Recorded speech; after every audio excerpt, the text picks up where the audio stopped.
तो इस वीडियो के अंदर हम समझेंगे दक्षिण एशिया के कुछ देश हैं जिनके अंदर आज भी विवाद है और संघर्ष चल रहा है, तो उनको हम इस वीडियो के अंदर समझेंगे। साथ में भारत के नेपाल के साथ और बांग्लादेश के साथ कैसे संबंध हैं और श्रीलंका में किस प्रकार का जातीय संघर्ष चल रहा है और इंदिरा गांधी के बेटे थे राजीव गांधी, उनकी हत्या कैसे गई थी। तो वीडियो को अंत तक देखें तो हम इसको समझते हैं। पहले हमारा जो टॉपिक आता है नेपाल के अंदर लोकतंत्र कैसे स्थापित होता है, तो उसको हम समझ लेते हैं। देखिए, नेपाल के अंदर लंबे समय से ही चाहे राजा हो और लोकतंत्र समर्थक हैं, उनके बीच में ही संघर्ष चलता रहा है और आज भी चल रहा है। अगर हम बात करें तो ऐसा इसलिए क्योंकि वहाँ पर माओवादी का कुछ ज़्यादा ही प्रभाव है। अब बात आती है माओवादी कौन होते हैं। देखिए, माओवादी उन्हें कहा जाता है जो सत्ता को अपने अनुसार चलाना चाहते हैं, चाहे सत्ता में कोई भी बैठा हो, और उसको हटाना चाहते हैं वो भी हिंसक कार्रवाई के जरिए।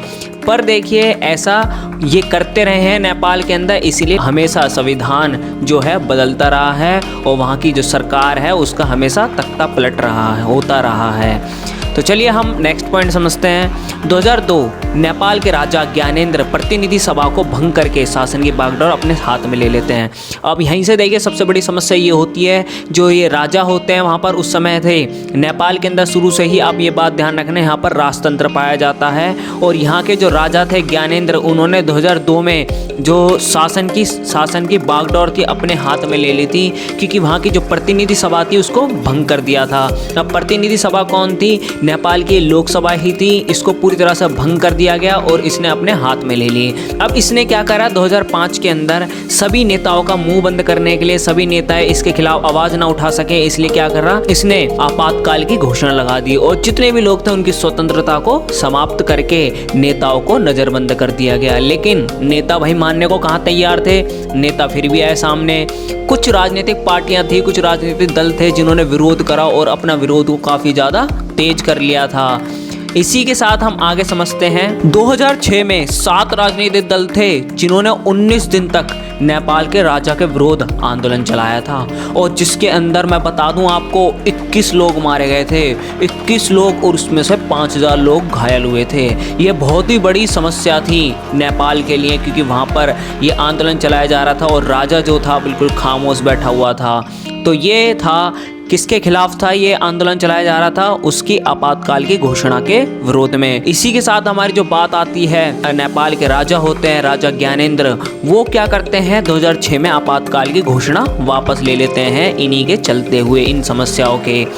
अब संसद को दोबारा से स्थापित कर दिया जाता है, क्योंकि उससे बात की जाती है, राजा पर दबाव डाला जाता है कि भाई संसद बनाया जाए। तो संसद दोबारा से बनाया जाता है और उसको स्थापित करने के बाद ही वहाँ पर जो प्रधानमंत्री बनाए जाते हैं उनका नाम होता है गिरिजा प्रसाद कोइराला। तो ये तो प्रधानमंत्री बनते हैं। फिर इसी के साथ क्या होता है, फिर कुछ 7 राजनीतिक दल मिलकर एक नए संविधान की रचना करते हैं 28 मई 2008 को। और ये बता दूं आपको 2008 का समय था जब नेपाल के अंदर राजतंत्र को पूरी तरह से समाप्त कर दिया गया था। मतलब 240 वर्षों से चला आ रहा राजतंत्र को पूरी तरह से समाप्त कर दिया गया था 2008 में। इसी के साथ देखिए आगे हमारा पॉइंट आता है 15 अगस्त 2008 में प्रधानमंत्री के चुनाव हुए।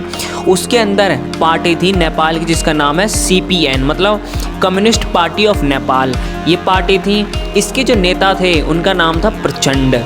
तो प्रचंड थे वहाँ के प्रधानमंत्री बने और वो क्या करते हैं 2009 में त्यागपत्र दे देते हैं। किस कारण? माओवादियों के दबाव के कारण। वहाँ पर शुरू से ही माओवादियों का प्रभाव ज़्यादातर रहा है। माओवादियों को हम कंपैरिजन उनके साथ भी कर सकते हैं नक्सलवादियों के साथ, क्योंकि ये भी एक प्रकार की वैसी ही भूमिका निभाते हैं। आगे हम समझते हैं 22 दलों ने मिलकर सरकार बनाई। इसी के बाद क्या हुआ, 22 दलों ने मिलकर एक नई सरकार बनाई जिसके अंदर जो नए प्रधानमंत्री बने उनका नाम था माधव कुमार, वो नेपाल के प्रधानमंत्री बनाए गए। 2010 में इन्होंने भी त्यागपत्र दे दिया। भाई यहाँ तो कुछ अलग ही कहानी है कि भाई आते हैं प्रधानमंत्री और चले जाते हैं त्यागपत्र देकर। मतलब इतनी ज़्यादा समस्या है यहाँ पर, इतनी ज़्यादा समस्या है कि हम बोल नहीं सकते, क्योंकि वहाँ के जो माओवादी हैं इतने ज़्यादा सक्रिय हैं, बहुत ज़्यादा। तो देखते हैं आगे और किस प्रकार की समस्या पैदा करते हैं माओवादी। 2013 में पुनः चुनाव हुए, ठीक है, दोबारा से चुनाव होते हैं और जो कांग्रेसी नेता होते हैं जिनका नाम था सुशीला कोइराला, श्री सुशीला कोइराला कांग्रेसी नेता थे, ये प्रधानमंत्री बनाया जाता है 2013 में। अब इसी के साथ मैं बता दूं, ये भी माओवादी के दबाव के अंदर आने कारण ये भी त्यागपत्र दे देते हैं। भाई कुछ अलग ये कहानी है, यहाँ की तो समझ ही नहीं आ रही। आगे देखिए समझते हैं, हम आगे कोशिश करते हैं इसे समझने की।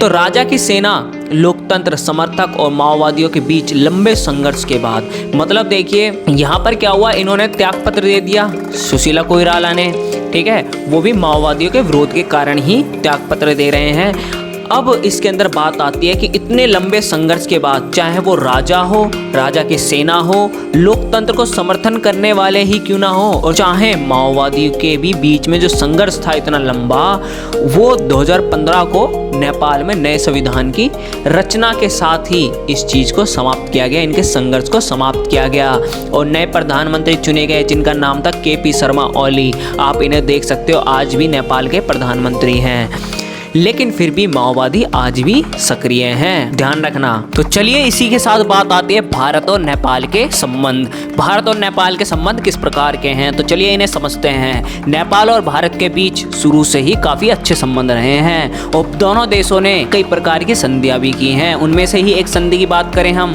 तो उनमें से एक संधि ऐसी भी है कि दोनों देशों के नागरिक बिना पासपोर्ट और वीजा के वही आ जा सकते हैं, बिना किसी रुकावट के, और दोनों ही किसी भी जगह पर जाकर वहाँ के नागरिक, दोनों देशों में से किसी के भी नागरिक एक देश से दूसरे देश में जाकर काम भी कर सकते हैं। ऐसा किसी देश के साथ है भारत का नहीं है। तो भारत की सीमा से जुड़ा हुआ है, इसीलिए भारत क्या कर सकता है, भारत के वासी हो गए और नेपाल के आराम से बिना वीजा के, बिना पासपोर्ट के आओ और जाओ, बिना कोई रुकावट के, कोई दिक्कत नहीं। आगे हम समझते हैं नेपाल की चीन के साथ मित्रता से भारत ने अप्रसन्नता जताई है। मतलब भारत खुश नहीं है। क्यों नहीं है खुश? क्योंकि भारत की जितनी भी विरोधी नीतियां होती चीन के खिलाफ की, उसका समर्थन नहीं करता, लेकिन फिर भी दोनों के बीच में मजबूत और शांतिपूर्ण संबंध है। मतलब कुछ तो बात है भाई दोनों के बीच में। आगे देखिए समझते हैं, तनाव के बावजूद दोनों देश व्यापार के मामले में वैज्ञानिक सहयोग हो गया, साझे प्राकृतिक संसाधन, साझे मतलब एक साथ, बिजली उत्पादन, जल प्रबंधन के मुद्दों पर हमेशा एक साथ रहा है, हमेशा एक ही बात की है इन्होंने इनकी समस्याओं के ऊपर। इसी के साथ मैं आपको और बता दूं कि जो लोकतंत्र था जैसे ही नेपाल के अंदर स्थापित हुआ, उसके बाद भारत की जो मित्रता है नेपाल के साथ वो और ज़्यादा बढ़ गई है, मतलब और उम्मीद ज़्यादा बनती गई है भारत और नेपाल के बीच में। तो चलिए अब समझते हैं भारत और बांग्लादेश के बीच किस प्रकार के संबंध हैं। तो चलिए समझते हैं इसको। पहला जो है, इसके अंदर आप ध्यान रखना, दो तरह के संबंध देखने को मिलेंगे हमें, तनावपूर्ण संबंध और सहयोगपूर्ण संबंध कह सकते हैं हम जिन्हें। तो तनावपूर्ण संबंधों को हम पहले समझ लेते हैं, जिसके अंदर बात आती है शरणार्थियों की समस्या। देखिए जो बांग्लादेश है, जब 1971 में आज़ाद हुआ था, तो उसके बाद से ही शरणार्थियों की समस्या भारत पर बहुत ज़्यादा बोझ पड़ने लगी, क्योंकि भारत की जो जनसंख्या थी पहले से ही ज़्यादा थी। अगर बांग्लादेशवासी अगर भारत में और आते तो भारत के लिए काफ़ी बड़ा बोझ पड़ सकता था इसका, चाहे वो फूड से रिलेटेड हो, चाहे किसी भी संसाधनों से संबंधित हो, क्योंकि उन्हों को वो प्रोवाइड करने के लिए इतनी कैपेसिटी भारत के पास नहीं थी। इसलिए शरणार्थियों की समस्या जो थी काफ़ी ज़्यादा बढ़ चुकी थी भारत और बांग्लादेश के बीच में। तो तनाव का सबसे बड़ा कारण था। बांग्लादेश भारत पर आरोप लगाता है कि उसकी प्राकृतिक गैस है ना, जो उसके अंदर सेंधमारी का प्रयोग करता है। सेंधमारी मतलब यानी कि चोरी करता। उसकी जो गैस है बांग्लादेश की, जो CNG टाइप की अलग गैसें हो गई, तो उनके अंदर चोरी करता है और उन्हें स्टॉक करके अपने पास रख लेता है। तो साथ में व्यापार में भी बेईमानी करता है। तो ये बांग्लादेश जो है भारत पर आरोप लगाते रहता है दिन प्रतिदिन हमेशा। तो इसी के साथ देखिए भारत और बांग्लादेश में गंगा एवं ब्रह्मपुत्र नदी जो हो गई, उनके बीच में जो पानी का जो बंटवारा है उसको लेकर भी तनाव बना हुआ है दोनों देशों के बीच में। और देखिए भारत का हमेशा देखिए आरोप क्या रहा है बांग्लादेश पर, कि भारत कि जितने भी विरोधी हैं, कट्टरपंथी हैं जितने भी, उसका बांग्लादेश समर्थन करता है। लो भाई, भारत ने तो कुछ अलग ही बात कह दी यहाँ पर। तो इसी के साथ देखिए आगे समझते हैं सकारात्मक संबंध, यानी कि हम सहयोग मूलक संबंध भी कह सकते हैं इनको, कि दोनों के बीच में पॉजिटिव संबंध कैसे हैं। तो चलिए उन्हें समझते हैं। पिछले 10 वर्षों से इनके संबंध जो है दिन प्रतिदिन काफी ज्यादा मजबूत हो गए हैं। इसी के साथ देखिए आगे, आपदा प्रबंधन और पर्यावरण के मुद्दों पर दोनों देशों ने लगातार सहयोग किया है, चाहे वो विश्व पर क्यों ना हो, चाहे वो भारत से संबंधित हो, चाहे दोनों देशों के बीच में ही पर्यावरण के मुद्दे हों, चाहे आपदा से संबंधित मुद्दे हों, उन पर सहयोग दिया है भारत और बांग्लादेश ने। आतंकवाद के मुद्दों पर एक रहे हैं दोनों के दोनों, ये बात ध्यान रखना। 1996 में मतलब 1996 में फरक्का जो नदी है उनके बीच से जो गुजरती है, आप इसको अगर देखो ध्यान से तो वहां पर जो पानी का जो बंटवारा है ना, तो उस पर भी इन दोनों ने समझौता तो कर लिया, लेकिन गंगा और ब्रह्मपुत्र नदी पर समझौता नहीं किया है। इसी के साथ देखिए अब आगे हम समझेंगे श्रीलंका के बारे में, कि श्रीलंका के अंदर किस प्रकार का जातीय संघर्ष है, और ये जातीय संघर्ष इतना बड़ा बन गया कि भाई राजीव गांधी की भी मृत्यु हो गई, राजीव गांधी की भी हत्या कर दी गई। तो चलिए अब इसको समझते हैं। श्रीलंका को ध्यान रखना सीलोन भी कहा जाता है। गांधी ने इसके लिए एक कथन रखा था कि सीलोन भारत की ही एक बेटी है, इसलिए भारत का ही अंग है, इसलिए गांधी के द्वारा ये कथन दिया गया है सीलोन। आप ध्यान रखना, एग्जाम में पूछ लिया जाता है। तो सीलोन को भी हम श्रीलंका कहते हैं। तो चलिए इनके पॉइंट समझते हैं कैसे वहां पर जातीय संघर्ष है। श्रीलंका को 1948 में स्वतंत्रता प्राप्त हुई।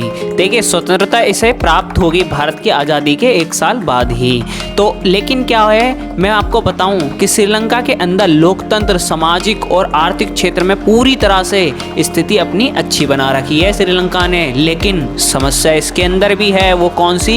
सिंगली और तमिल समुदाय की। लेकिन कुछ 2 समुदाय ऐसे हैं जिन्होंने इस श्रीलंका के अंदर काफी बड़ी समस्याएं पैदा कर रखी हैं। अब बात आती है सिंगली कौन थे और तमिल कौन थे। देखिए सिंगली उन्हें कहा जाता है श्रीलंका के मूल निवासी थे जो शुरू से ही वहां रह रहे थे, और तमिल जो थे वो भारत के तमिलनाडु से होते हुए श्रीलंका में जाकर बस गए थे। उनकी कम से कम बात करें तो वो केवल 18% थे, और वो श्रीलंका के उत्तर पूर्वी प्रांतों में आकर बस चुके थे, वहां पर बस गए थे। लेकिन मैं बता दूं, इन्होंने काफी अपनी सुविधाओं को प्राप्त करने के लिए सरकार से मांग करी, वहां के राष्ट्रपति से भी मांग करी, लेकिन इन्हें हर प्रकार की सुविधाएं नहीं मिली। तो क्या होता है यहाँ पर, अब जो सिंगली होते हैं उन्होंने श्रीलंका में भाषा और धर्म के आधार पर अलग राष्ट्र बनाने की मांग करी। देखिए श्रीलंका में तो आप ध्यान रखना वहाँ पूरे ही सिंगली हैं, लेकिन केवल 18% ही तमिल हैं। अब माने चलिए वहाँ केवल 2 धर्म हैं, 2 जाति हैं, कौन कौन सी? सिंगली और तमिल। अब सिंगली जो है अपनी भाषा और धर्म के आधार पर अलग राष्ट्र बनाएंगे, तो वो तो सिंगली जो थे श्रीलंकाई तो पूरे अलग हो जाएंगे, और जो तमिल थे वो अलग रह गए जो उत्तर पूर्वी प्रांतों में थे। अब यहाँ से क्या होगा, भेदभाव काफी ज्यादा बढ़ जाएगा, दोनों के बीच में भेदभाव काफी ज्यादा बढ़ जाएगा। तो ये बनाने तो उन्होंने शुरू कर दिए श्रीलंका के सिंगलियों ने। अब क्या हुआ, सरकार के द्वारा जो जितनी भी सुविधाएं दी जाती हैं, चाहे वो अस्पताल से संबंधित हो, चाहे वो सेवा से संबंधित हो, स्वास्थ्य सेवाएं हो, चाहे वो सरकारी नौकरियां ही क्यों ना हो, हर किसी की सुविधाओं के अंदर सिंगलियों ने तथा सरकार ने तमिलों को पूरी तरह से वंचित रखा। अब देखिए वंचित तो रखा गया यहाँ पर इन्हें तमिलों को, अब तमिल हो गए यहाँ पर उग्रवादी। तमिलों को आने लगी गुस्सा इस बात पर, तो तमिल क्या करने लगे, हिंसात्मक रूप से उन्होंने कार्रवाई शुरू कर दी, सीधी सरकार से संघर्ष की ठान ली उन्होंने।